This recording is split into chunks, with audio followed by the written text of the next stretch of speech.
제가 할 줄 아는 게 없었어요. 제가 만 6년 만에 간호학을 마치고 드디어 조합을 구했습니다. 이제는 제 명의로 된 통장을 소유하고 경제적으로 독립할 기회를 갖게 된 것입니다. 안녕하세요, 이계열입니다. 오늘은 미국에서 독립하기 라는 제목으로 말씀을 드릴까 합니다.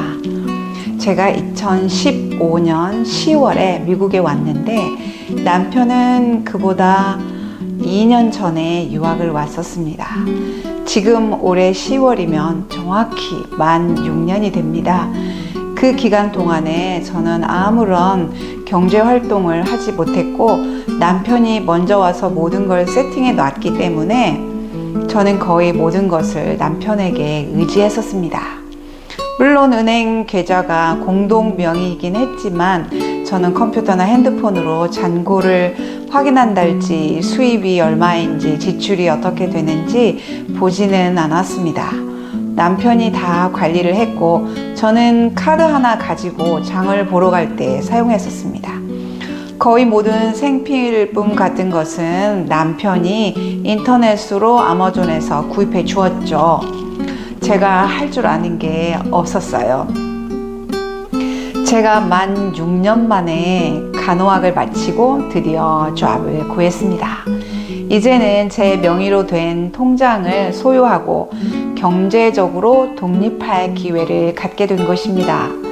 그런데 남편이 계속 말하기를 미국에서는 집도 공동명의이고 차도 그렇고 은행도 공동명의로 해야 한다는 거예요.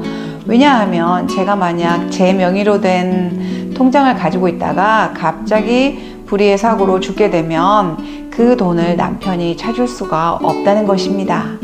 그래서 반드시 공동 명의로 해야 한다는 것이에요. 지금 남편이 사용하고 있는 계좌도 물론 공동 계좌입니다.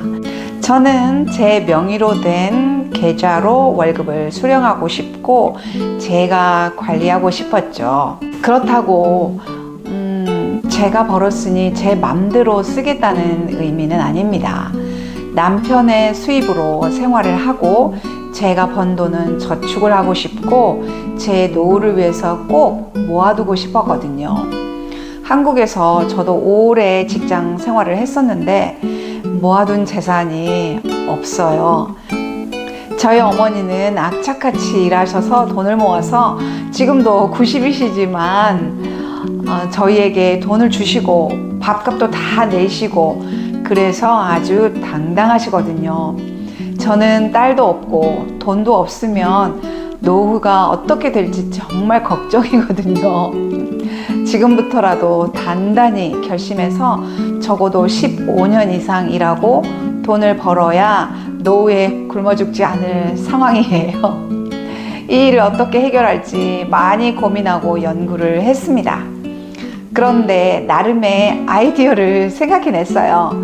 그것은 은행에 가서 남편과 공동 명의로 또 다른 계좌를 개설해서 그걸 제가 관리하는 거예요. 그럼 문제가 해결되리라고 생각했어요. 취업이 결정이 나고 한두 달 시간이 여유가 있었는데 그때 은행에 갔습니다. 그런데 남편이 지금 거래하고 있는 은행에 데리고 갔어요. 왜냐하면 거기에는 모든 자료가 있기 때문에 일 처리가 빠르다는 겁니다. 내 나라가 아닌 남의 나라에서 계좌 하나 만들려면 온갖 서류를 다 제출해야 되고 굉장히 복잡한 것을 저도 잘 알고 있었기 때문에 순순히 따라갔습니다. 그리고는 또 다른 공동 명의의 계좌를 하나 만들었고 제 핸드폰이나 컴퓨터로 들어가 볼 수 있도록 다 처리를 했어요. 그런데 제가 남편이 그 전에 가지고 있던 모든 계좌를 드디어 볼 수 있는 거예요. 그 말은 남편도 이번에 새로 만든 계좌를 역시 다 볼 수 있다는 것입니다.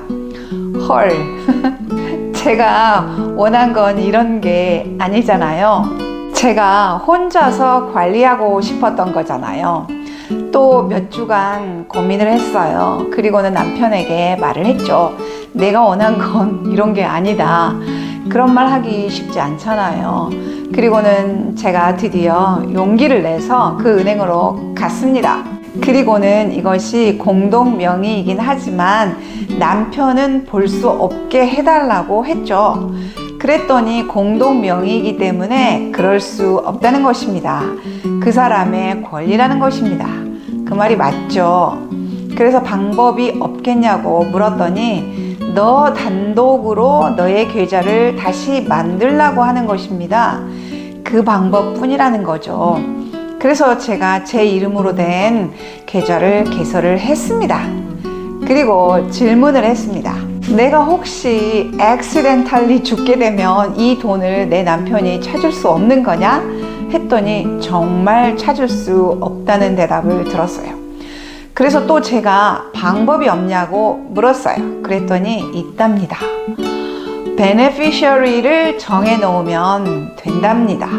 그래서 그렇게 해달라고 했더니 필요한 정보가 남편의 소셜 넘버, 전화번호, 집 주소 이렇게 필요하다고 합니다. 2명까지 beneficiary를 정할 수 있답니다. 소셜 넘버를 제가 당장 알 수 없으니 다음에 와서 해도 되겠냐 했더니 다음에 와서 정해도 된다고 했습니다. 그래서 며칠 뒤에 제가 남편의 정보와 승리의 정보를 들고 가서 2명을 베네피셔리를 정했습니다. 그래서 제가 원하는 대로 다 할 수 있게 되었습니다. 제가 지금 이제 미국에서 온전히 독립할 수 있는 첫걸음을 내디뎠습니다. 다음 시간에는 제가 간호사로서 한 달이 지났는데 첫 월급 얼마 받았는지 궁금하시죠? 제가 정확하게 싹 다 공개하겠습니다. 감사합니다.